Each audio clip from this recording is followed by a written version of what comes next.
Hello दोस्तों।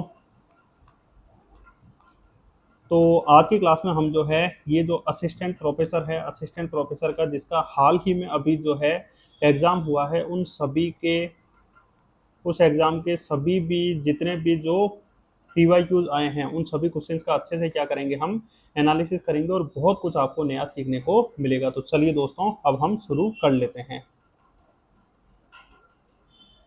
हम्म तो चलिए, सबसे पहला क्वेश्चन देखिए दोस्तों, आपकी स्क्रीन पर है कि भारिया जनजाति के विवाह गीतों में, ठीक है, भारिया जनजाति के विवाह गीतों में पुरखों को आमंत्रित करने के लिए किस पक्षी को माध्यम बनाया जाता है।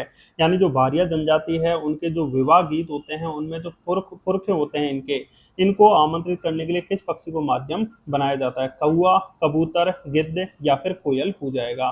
तो इसका सही आंसर दोस्तों क्या हो जाएगा, इसका सही आंसर हो जाएगा गिद्ध। यानी जो भारिया जनजाति के विवाह गीत हैं इनमें पुरखों को आमंत्रित करने के लिए गिद्धों को जो है ये माध्यम बनाया जाता है। अब भारिया जनजाति की हम बात करें तो मध्य प्रदेश में, आपको ये मान लीजिए मध्य प्रदेश का मैप है। इस मध्य प्रदेश के मैप में ये जो छिंदवाड़ा जिला है यहाँ पर आपको प्रमुख रूप से भारिया जनजाति देखने को मिल जाएगी। और भारिया जनजाति जो है ये एक अति विशेष पिछड़ी जनजाति है। भारिया जनजाति की हम बात करें तो भारिया जनजाति विकास अभिकरण जो है ये भी हमें छिंदवाड़ा जिले में ही देखने को मिल जाएगा। और भारिया जनजाति के विवाह गीतों में पुरखों को आमंत्रित करने के लिए गिद्ध जो है उसे क्या बनाया जाता है, माध्यम बनाया जाता है, गिद्ध को माध्यम बनाया जाता है।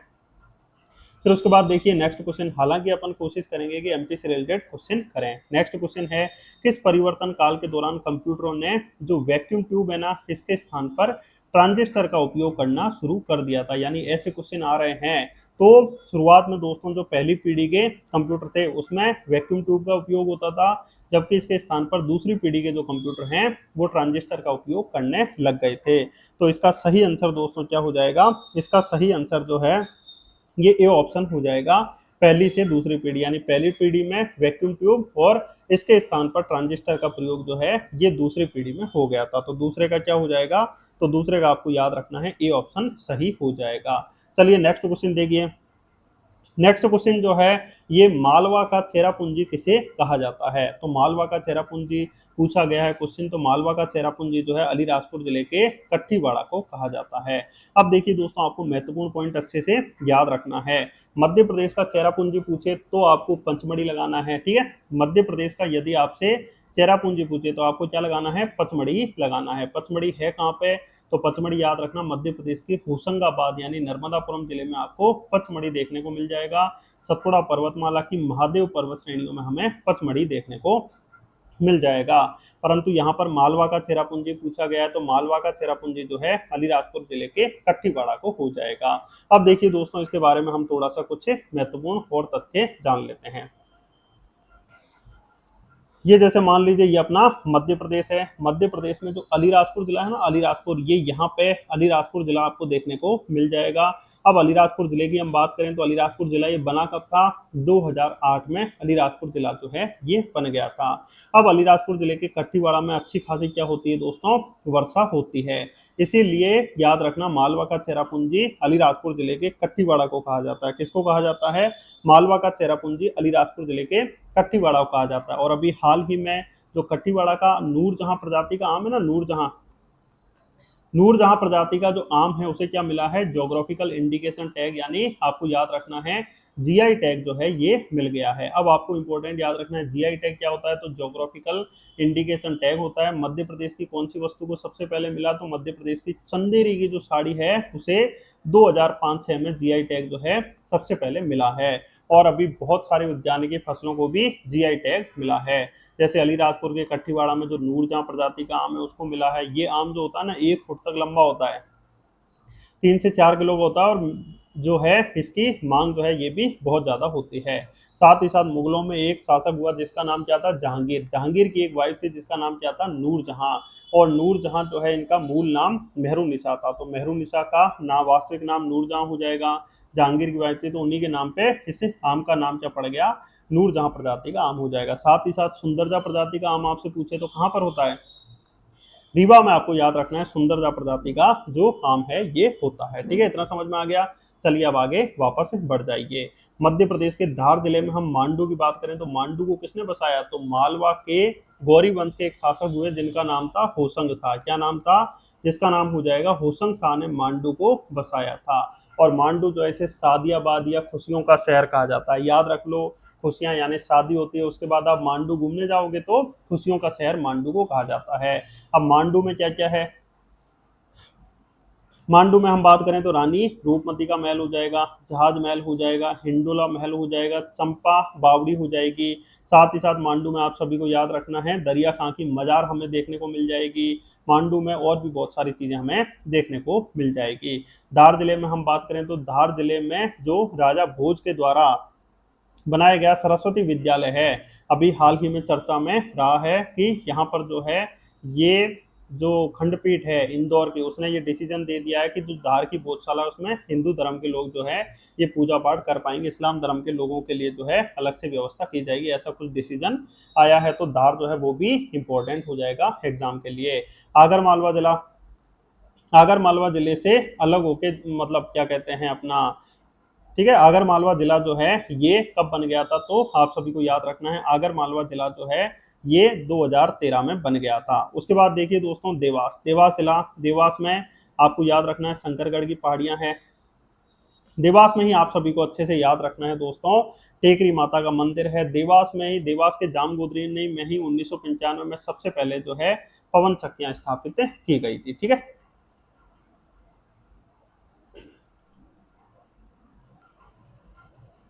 चलिए आगे देखिए। ठीक है, तो इतना समझ में आ गया, आगर मालवा 2013 में बना और देवास में शंकरगढ़ की पहाड़ियां, देवास के जामगोदरानी में 1995 में सबसे पहले जो पवन चक्कियां हैं वो क्या की गई थी, स्थापित की गई थी। ठीक है, चलिए नेक्स्ट क्वेश्चन देखिए। नेक्स्ट क्वेश्चन कह रहा है कि जनगणना 2011 के अनुसार जनसंख्या की दृष्टि से मध्य प्रदेश का सबसे छोटा जिला जो है ये कौन सा हो जाएगा, हरदा हो जाएगा, दतिया हो जाएगा, अलीराजपुर हो जाएगा या फिर डबरा हो जाएगा। ये आसान क्वेश्चन है और मेरे हिसाब से सभी स्टूडेंट्स जो है उन्होंने ये वाला क्वेश्चन जो है आराम से बिल्कुल कर दिया गया होगा, इसमें कोई लोड भी नहीं पड़ा। तो इसका सही आंसर क्या है, हरदा जिला हो जाएगा। ठीक है, हरदा जिला जो है ये नर्मदापुरम संभाग में ये जिला आता है। हरदा जिला जो है नर्मदापुरम संभाग में आता है, यानी होशंगाबाद संभाग में हो जाएगा। हरदा जिले में 2011 की जनगणना के अनुसार जनसंख्या की दृष्टि से सबसे छोटा जिला हो जाएगा। अब उसके बाद देखिए, हाँ, हरदा में सोडलपुर, हरदा के सोडलपुर में कान्हा बाबा का मेला जो है वो भी लगता है। दतिया की हम बात करें तो आपको याद रखना है दतिया में सोनागिरी नामक जैन तीर्थ स्थल है।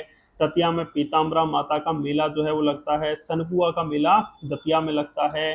दतिया में हम बात करें तो दतिया का किला वीर सिंह देव बुंदेला ने जहांगीर के स्वागत के लिए बनवाया था।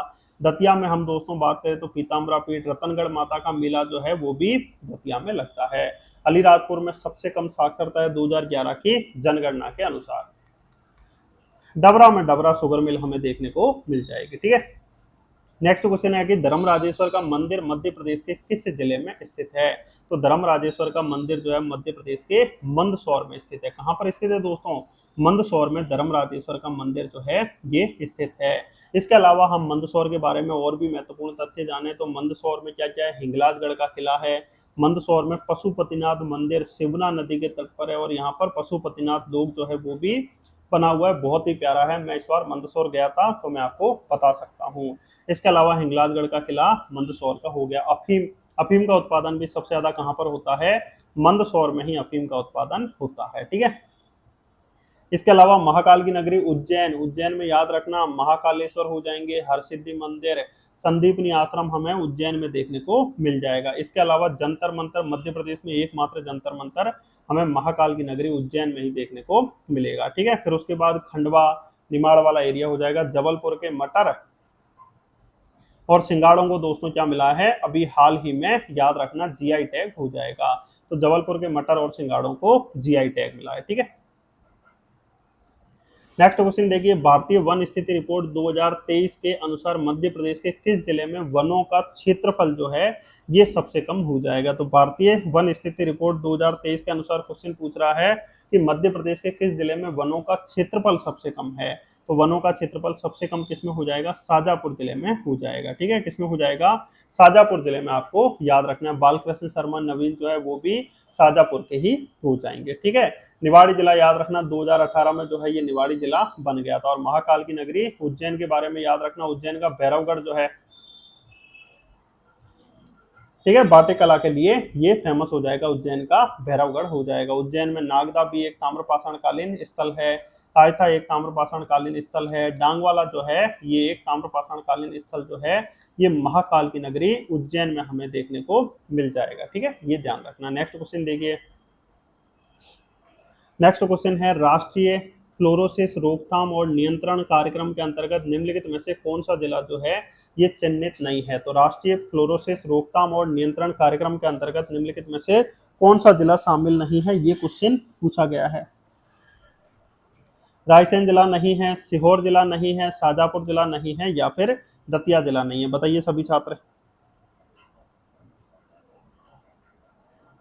तो राष्ट्रीय फ्लोरोसिस रोकथाम और नियंत्रण कार्यक्रम के अंतर्गत जो है ये आपको याद रखना है, दतिया जिला जो है ये चिन्हित नहीं है। रायसेन, सीहोर और शाजापुर चिन्हित है। जैसे ये मध्य प्रदेश का हमने मैप बना लिया, तो दतिया जिला आपको यहाँ पर मिलेगा, जबकि रायसेन हो गया, सीहोर हो गया, शाजापुर, ये जिले यहाँ पर मिल जाएंगे।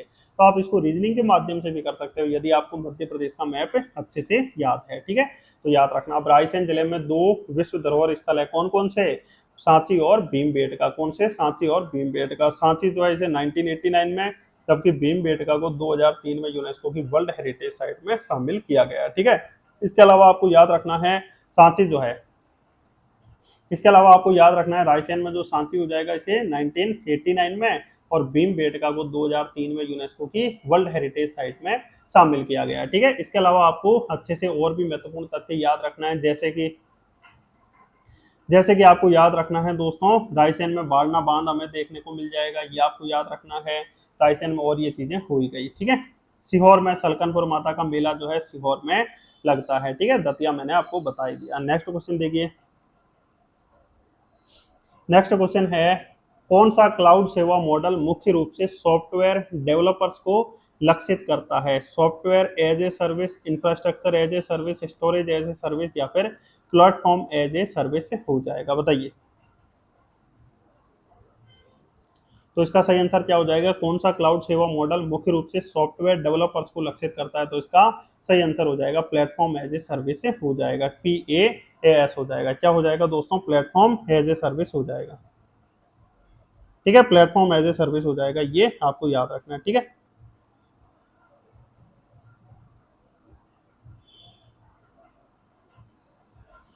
इतना सभी को समझ में आ चुका होगा। नेक्स्ट क्वेश्चन देखिए दोस्तों, नेक्स्ट क्वेश्चन है, किस अभिलेख में मिहिर भोज या भोज प्रथम के बुंदेलखंड विजय की हमें जानकारी प्राप्त होती है। ग्वालियर अभिलेख, दौलतपुर अभिलेख, चाटसू अभिलेख, या फिर कहला अभिलेख हो जाएगा। बताइए,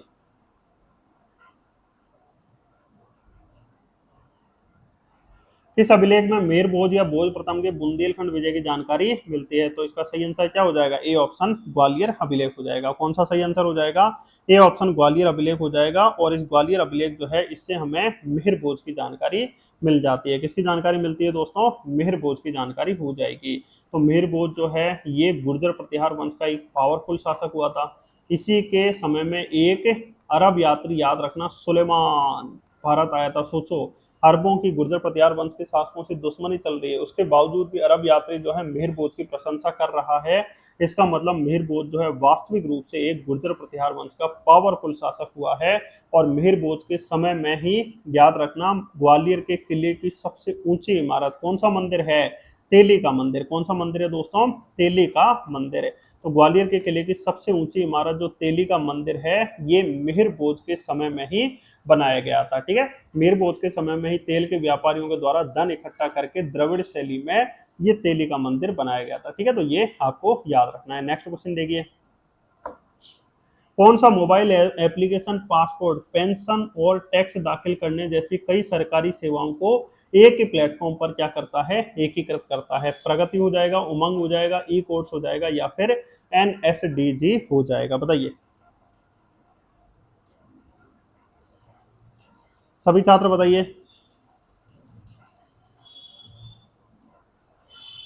कौन सा मोबाइल एप्लीकेशन पासपोर्ट है, तो ये उमंग हो जाएगा। ठीक है, उमंग जो ये मोबाइल एप्लीकेशन पासपोर्ट जो है, ये पेंशन और टैक्स दाखिल करने जैसी कई सरकारी सेवाओं को एक ही प्लेटफॉर्म पर एकीकृत करता है, और उमंग का तो सरकार जो है उसने भी बहुत ज्यादा क्या किया, प्रमोशन किया है। नेक्स्ट क्वेश्चन देखिए, गांगे देव जो है ये किस वंश के प्रतापी शासक हो जाएंगे, चंदेल, परमार, प्रतिहार या फिर कलचुरी। तो गांगे देव आप सभी को याद रखना है दोस्तों, कलचुरी वंश के एक पावरफुल शासक हो जाएंगे। किस वंश के, कलचुरी। अब कलचुरी वंश के बारे में हम थोड़ा सा जानने का प्रयास करें, कलचुरी वंश के बारे में हम थोड़ा सा जानने का प्रयास करें, तो ये जैसे अपने मध्य प्रदेश से हो जाएगा। ठीक है, अब ये मध्य प्रदेश हो जाएगा, ये इधर मैं इंडिया का मैप जो है वो भी अच्छे से बना लेता हूँ।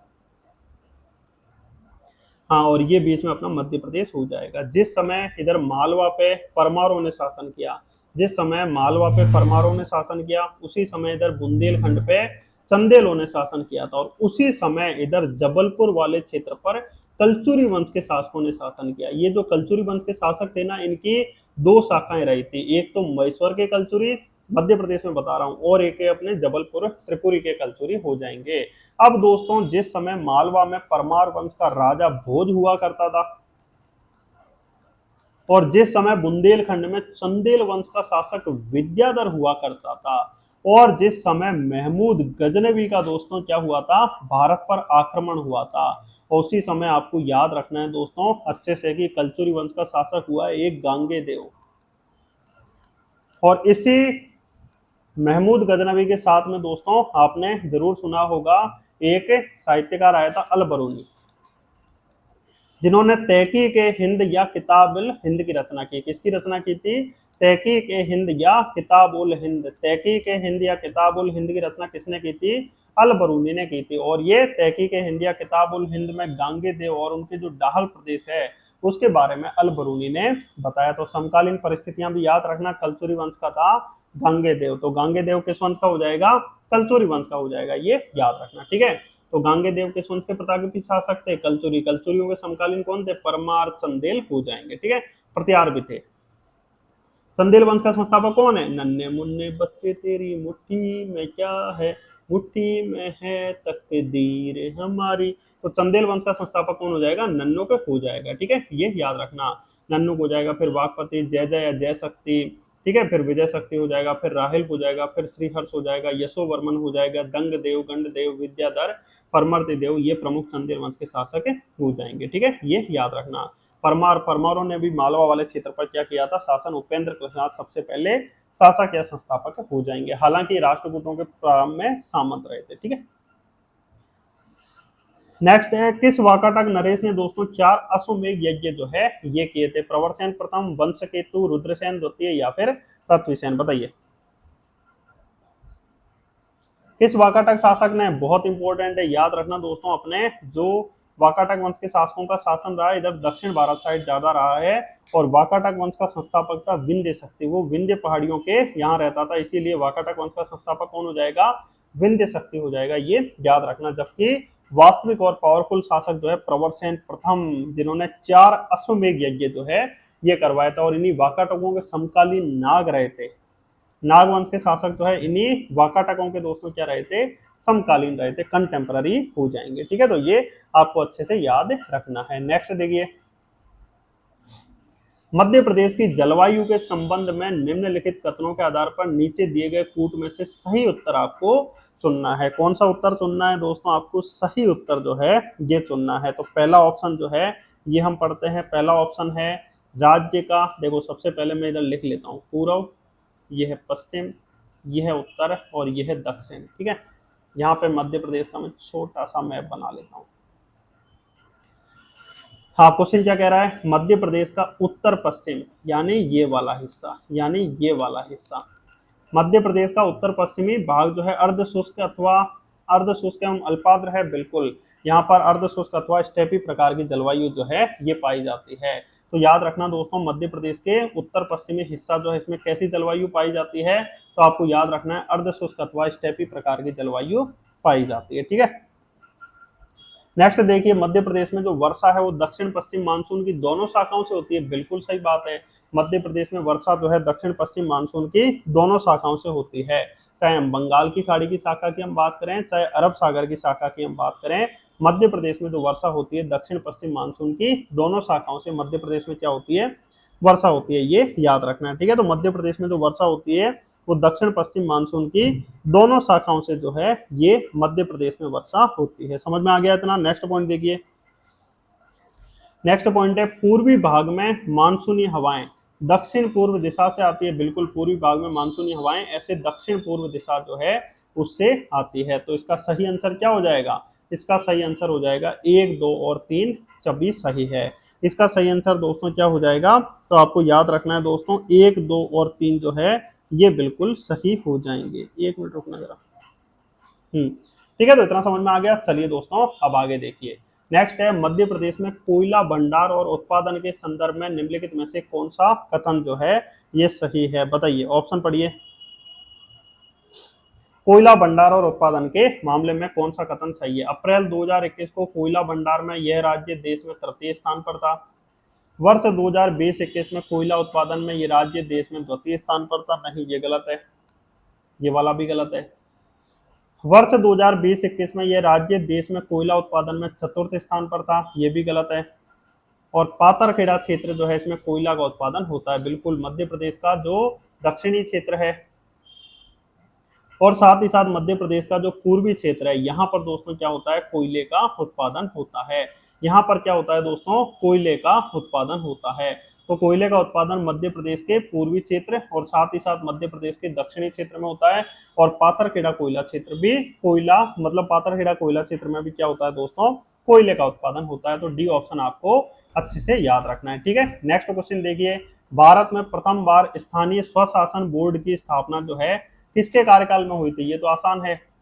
स्थानीय स्वशासन का जनक किसे कहा जाता है, स्थानीय स्वशासन का जनक जो है लॉर्ड रिपन को कहा जाता है। तो लॉर्ड रिपन को स्थानीय स्वशासन का जनक कहा जाता है। लॉर्ड रिपन के समय में ही स्थानीय स्वशासन बोर्ड जो है उसकी स्थापना हो गई थी। तो स्थानीय स्वशासन बोर्ड की स्थापना दोस्तों किसके समय में हो गई थी, तो लॉर्ड रिपन के समय में हो गई थी। ठीक है, इसके अलावा आप सभी को अच्छे से याद रखना है दोस्तों लॉर्ड मेयो, लॉर्ड मेयो के बारे में जानते हो कुछ ना कुछ। इनके समय में 1872 में सबसे पहले जनगणना शुरू हुई थी, 7272। लॉर्ड डफरिन, कांग्रेस की स्थापना 1885 में लॉर्ड डफरिन के समय में ही हो गई थी। लॉर्ड लिटन, लॉर्ड लिटन के बारे में हम जो है बात करें तो दोस्तों वर्नाक्यूलर प्रेस एक्ट जो है ये लॉर्ड लिटन के समय में हो जाएगा। ठीक है, वर्नाक्यूलर प्रेस एक्ट जो है लॉर्ड लिटन के समय में हो जाएगा, ये आप सभी को याद रखना है। ठीक है, चलिए दोस्तों अब आगे देखिए। इतना सभी को समझ में आ गया। हाँ, नेक्स्ट क्वेश्चन देखिए। नीति आयोग की रिपोर्ट के अनुसार वर्ष 2023-24 में मध्य प्रदेश का कार्यबल का परसेंटेज जो है ये सेवा क्षेत्र में कितना नियोजित था। 17.9, 19.7, 18.6 या फिर 20.2 हो जाएगा, बताइए।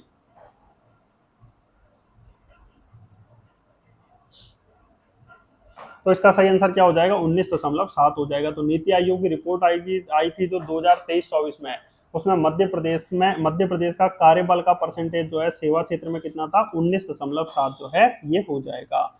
नेक्स्ट क्वेश्चन है, वर्ष 2011 की जनगणना के अनुसार अनुसूचित जनजाति की जो साक्षरता दर है ये मध्य प्रदेश के किस जिले की सर्वाधिक है, भोपाल की, इंदौर की, जबलपुर की या फिर ग्वालियर की, बताइए। आप खुद देखिए अनुसूचित जनजातियां हमें कहां पर ज्यादा देखने को मिल जाएगी, मध्य प्रदेश के पश्चिमी क्षेत्र में ज्यादा देखने को मिलती है शेड्यूल्ड ट्राइब्स अनुसूचित जनजातियां। और देखिए अनुसूचित जनजातियां यहाँ ज्यादा है। और यहाँ पर कौन सा ऐसा जिला जो है ये फेमस है, तो इंदौर। तो आपको याद रखना है अनुसूचित जनजाति की साक्षरता दर इंदौर में जो है वो सबसे ज्यादा हो जाएगी। तो 2011 की जनगणना के अनुसार आप सभी को याद रखना है कि अनुसूचित जनजाति की साक्षरता दर इंदौर में सर्वाधिक है। इंदौर तो अपनी व्यावसायिक राजधानी है, खेल राजधानी है। इंदौर में राजवाड़ा है, लाल बाग पैलेस है, अभय खेल प्रसाल इंदौर में हो जाएगा। इंदौर के आसपास पर्यटन स्थल की हम बात करें तो पाताल पानी हो जाएगा, मोहादी हो जाएगा। इंदौर को मध्य प्रदेश का मैनचेस्टर कहते हैं। ठीक है, सबसे ज्यादा कपड़ा मिल, कॉटन मिल भी हमें इंदौर में मिल जाएगी। भोपाल मध्य प्रदेश की राजधानी, भोपाल में यूनिवर्सिटीज बहुत है। बरकतुल्ला विश्वविद्यालय की हम बात कर लें, माखनलाल चतुर्वेदी पत्रकारिता, राजा भोज मुक्त विश्वविद्यालय, साथ ही साथ Maulana Azad national institute of technology MANIT यहीं पर है, आपको याद रखना है भोपाल में। ठीक है, RGPV भोपाल में हो जाएगी। जबलपुर, जबलपुर में हाई कोर्ट है। जबलपुर के मटर और सिंगाड़े को जीआई टैग मिला। ग्वालियर में ग्वालियर का किला है। ठीक है, सिंधिया पैलेस है, बिलौवा की गुफाएं हैं, ये सब ग्वालियर में हमें देखने को मिल जाएगी। नेक्स्ट क्वेश्चन है, गल पूजा की प्रथा मध्य प्रदेश की किस जनजाति में प्रचलित है? तो गल देवता की पूजा ये मध्य प्रदेश की भील जनजाति में क्या है, ये प्रचलित है। आसान क्वेश्चन है, या आई थिंक मेरे हिसाब से यदि थोड़ा भी किसी ने पढ़ा होगा तो गल देव के सम्मान में भील जनजाति जो है ये गल देवता की पूजा करते हैं। ठीक है, नेक्स्ट क्वेश्चन है, 2025 का जो महिला विश्व कप फाइनल क्रिकेट है ये किस स्टेडियम में खेला गया था, बताइए।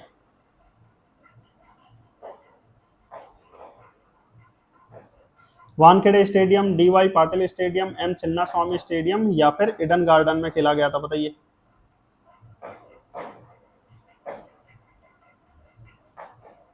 कहां पर खेला गया था?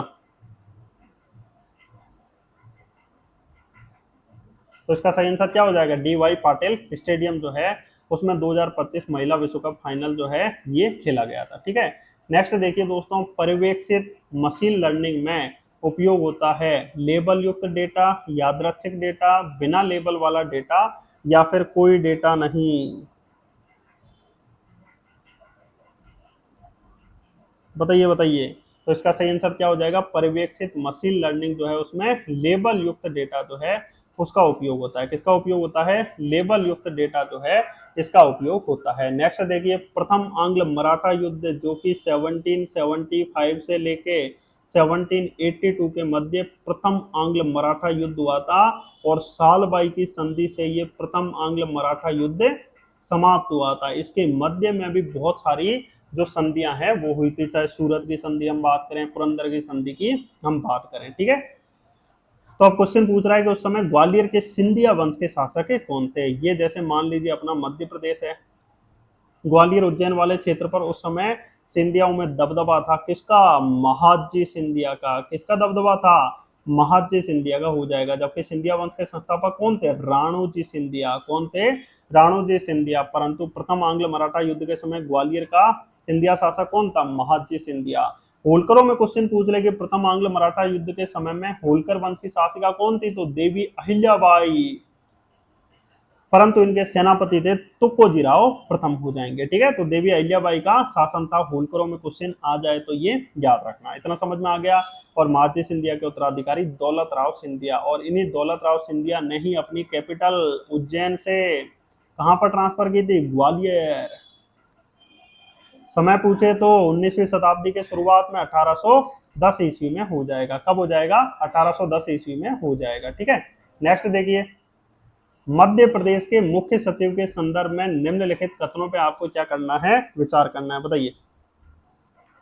मुख्य सचिव के संदर्भ में निम्नलिखित कथनों पे आप विचार कीजिए। मध्य प्रदेश के मुख्य सचिव का चयन मुख्यमंत्री द्वारा किया जाता है। मुख्य सचिव की नियुक्ति एक कार्यकारी कार्रवाई है जो राज्य के राज्यपाल के नाम पर की जाती है। बताइए, दिए गए कूट में से सही उत्तर का आपको क्या करना है? चयन करना है। केवल एक सही है, एक और दो दोनों सही है, केवल दो सही है, या फिर एक और दो दोनों सही नहीं है? तो इसका सही आंसर क्या होगा? देखो, मध्य प्रदेश के जो मुख्य सचिव होते हैं ना दोस्तों, इनका चयन मुख्यमंत्री के द्वारा ही किया जाता है। मुख्यमंत्री मुख्य सचिव का क्या करते हैं दोस्तों? चयन करते हैं। सबसे पहले मुख्य सचिव पूछे तो एच एस कामत जी हो जाएंगे। एच एस कामत जो है ये सबसे पहले मुख्य सचिव हो जाएंगे। वर्तमान में पूछे मुख्य सचिव तो अनुराग जैन जी हो जाएंगे। कौन? अनुराग जैन जी वर्तमान में मुख्य सचिव हो जाएंगे। और मुख्य सचिव की नियुक्ति एक कार्यकारी कार्रवाई है, कार्यकारिणी के द्वारा यानी मुख्यमंत्री के द्वारा की जाती है, जो राज्य के राज्यपाल के नाम पर की जाती है। परंतु देखा जाए तो चयन मुख्यमंत्री करता है। तो इसके दोनों ऑप्शन जो है बिल्कुल सही हो जाएंगे। ठीक है, हाँ, नेक्स्ट क्वेश्चन देखिए, मध्य प्रदेश राज्य पिछड़ा वर्ग आयोग के बारे में निम्नलिखित कथनों पे आपको क्या करना है? विचार करना है। 5 अशासकीय सदस्यों की नियुक्ति ऐसे व्यक्तियों में से की जाएगी जो पिछड़े वर्गों से संबंधित मामलों का ज्ञान रखते हो। बिल्कुल, मध्य प्रदेश पिछड़ा वर्ग आयोग अधिनियम के माध्यम से 5 अशासकीय सदस्यों की नियुक्ति ऐसे व्यक्तियों में से की जाएगी जो पिछड़े वर्गों से संबंधित मामलों का ज्ञान रखते हो। और अध्यक्ष और कम से कम एक अन्य सदस्य पिछड़े वर्ग से संबंधित व्यक्ति होगा, और कम से कम एक सदस्य जो है ये महिलाओं में से नियुक्त किया जाएगा। ये वाला कथन जो है गलत हो जाएगा। इसका कौन सा कथन सही है? इसका मात्र जो है ए यानी पहला कथन जो है सही हो जाएगा। ठीक है, केवल कथन एक जो है ये सही हो जाएगा। चलिए नेक्स्ट देखिए दोस्तों, मध्य प्रदेश के आर्थिक सर्वेक्षण 2025-26 के अनुसार विगत वर्ष की तुलना में सकल राज्य घरेलू उत्पाद यानी जीएसडीपी उसमें कितने परसेंट की वृद्धि अनुमानित है? यानी ये पूछ रहा है प्रचलित मूल्यों पे। किस पे पूछ रहा है दोस्तों? प्रचलित मूल्य पर पूछ रहा है। हालांकि आयोग को क्लियर लिखना चाहिए कि प्रचलित मूल्य पर आर्थिक सर्वेक्षण 2025-26 के अनुसार विगत वर्ष की तुलना में प्रचलित मूल्य पर जीएसडीपी में कितने परसेंट की वृद्धि हुई है। तो इसका सही आंसर दोस्तों क्या हो जाएगा? 11.14% हो जाएगा। कितना हो जाएगा दोस्तों? तो आपको याद रखना है 11.14% की वृद्धि हुई है। और इसी वृद्धि के साथ 16,69,750 करोड़ की मध्य प्रदेश की जीएसडीपी हो जाएगी। तो पिछले वर्ष की तुलना में 11.14% की क्या हो गई? वृद्धि हो गई। 11.14% की क्या हो गई? वृद्धि हो गई। ठीक है, नेक्स्ट है भील जनजातीय समूह में निम्नलिखित में से कौन सी जनजाति सम्मिलित नहीं है? कौन सी उपजाति? तो भील जनजाति जब मैंने पढ़ाया था आपको अच्छे से सारी एक एक चीज याद कराई थी। भील भील की उपजातियां कौन कौन सी थी? देखो, मध्य प्रदेश की टोटल जनसंख्या की 21.09 कह लो या 1% कह लो, तो वो क्या है? ट्राइब्स है। अब ट्राइब की भी हम जनसंख्या देखें तो 1,53,16,784 हो जाएगी। इस 1,53,16,784 का 39% भील बिलाला है, यानी सबसे बड़ी जनजाति है मध्य प्रदेश की। अब इसकी उपजातियां मैंने याद कराई थी, बिलाला, पटलिया, रतियास, बेगास, बारेला, उमड़ी, तड़वी, ये सब भील हो जाएंगे। तो बिलाला, बारेला, पटेलिया हो जाएगी। पलिया जो है ये भील जनजाति की उपजाति नहीं होगी। ठीक है, ये भील जनजाति की उपजाति नहीं होगी। तो आज हम असिस्टेंट प्रोफेसर के जो ये 25 क्वेश्चन है उन्हीं का एनालिसिस यहाँ तक करते हैं। अब नेक्स्ट जो क्लास होगी उसमें हम इसके आगे जो है सभी क्वेश्चन का एनालिसिस कर लेंगे। ठीक है, तो फिर मिलते हैं नेक्स्ट क्लास में। मैं आशा कर रहा हूँ। हाँ, ये थोड़ा बताइए, ये मैंने लैपटॉप से क्लास ली है, ये आपको अच्छी लगती है तो और मैं डिटेल में धीरे धीरे प्रयास करूंगा आपके लिए बेस्ट डाटा लाया जाए। सो थैंक यू फ्रेंड्स, जय हिंद, जय भारत।